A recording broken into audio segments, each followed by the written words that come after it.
Le 17 octobre 2025, un jury fédéral à Manhattan a déclaré BNP Paribas civilement responsable d'avoir facilité les atrocités du régime d'Omar el-Béchir et a alloué environ 20 millions de dollars à 3 réfugiés soudanais dans un procès dit Bellwether, annonciateur de contentieux additionnels. La banque a indiqué qu'elle fera appel. Les marchés ont réagi par une baisse marquée du cours de la banque.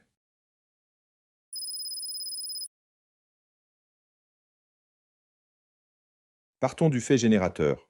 Il s'agit donc d'un verdict civil américain contre une banque française.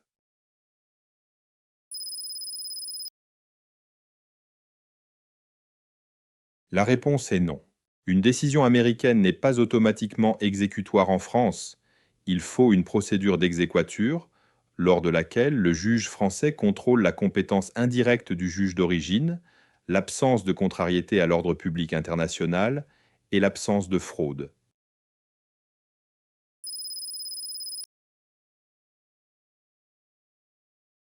La réponse est non.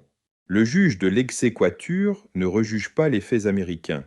Il vérifie les conditions clés d'admission sans substituer son appréciation au verdict du jury. La question porte sur l'admissibilité internationale et non sur une réinstruction des preuves.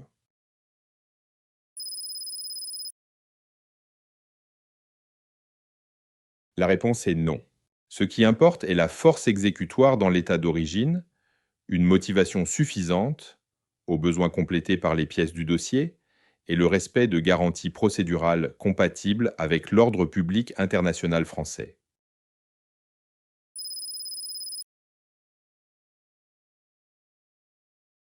Après l'onde de choc américaine, la question se pose de savoir quelles sont les trajectoires procédurales possibles du côté français.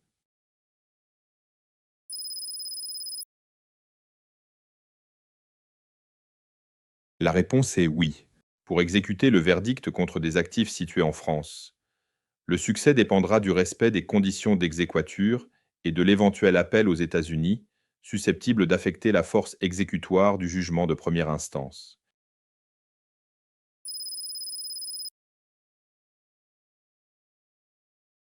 La réponse est oui, à condition d'établir la compétence internationale d'un tribunal français, domicile du défendeur, lieu du dommage, localisation des actifs, etc.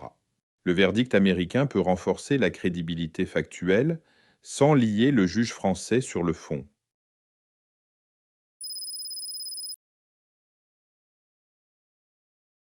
La défense pourrait invoquer l'incompétence indirecte des juridictions new-yorkaises au regard des critères français, une atteinte à l'ordre public international, procédure, motivation, proportionnalité des dommages, et l'absence de caractère définitif en cas d'appel.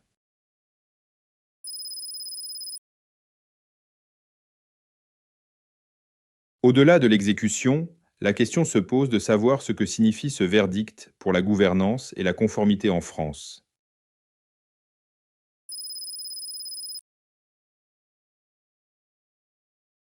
Les grandes entreprises françaises doivent identifier et prévenir les atteintes graves aux droits humains dans leur chaîne de valeur. Un verdict étranger sur des faits anciens peut réinterroger la preuve d'effectivité du plan de vigilance, même si l'office du juge français reste distinct.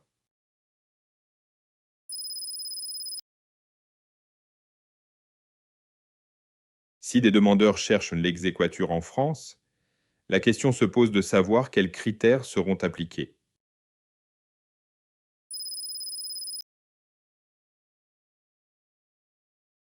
Les documents déterminants seront constitués par la décision américaine revêtue de la formule exécutoire locale, les motifs, verdict, instruction au jury, ordonnance, la preuve des significations, ainsi que des traductions assermentées adaptées au contrôle français. Plus le dossier est complet, plus l'examen des conditions d'exéquatur est fluide.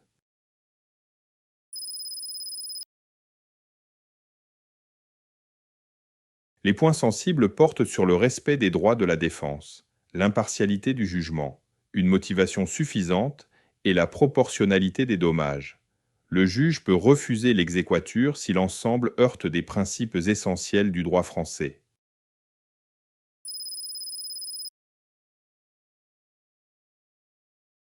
Potentiellement, oui.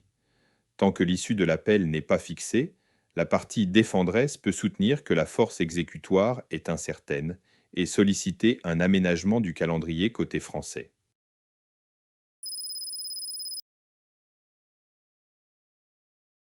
Anticipons enfin les répliques du jugement américain. Autre procès, supervision et couverture assurantielle.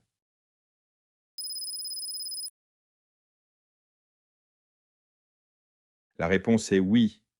Les avocats des demandeurs évoquent un groupe d'environ 23 000 réfugiés soudanais susceptibles d'actions ultérieures. Le verdict Bellwether sert de catalyseur pour des réclamations additionnelles.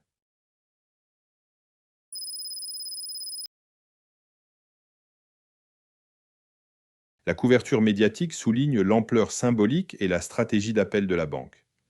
Côté régulation et investisseurs, l'attention se focalise sur la résilience des dispositifs de conformité et la gestion proactive du risque contentieux transfrontalier.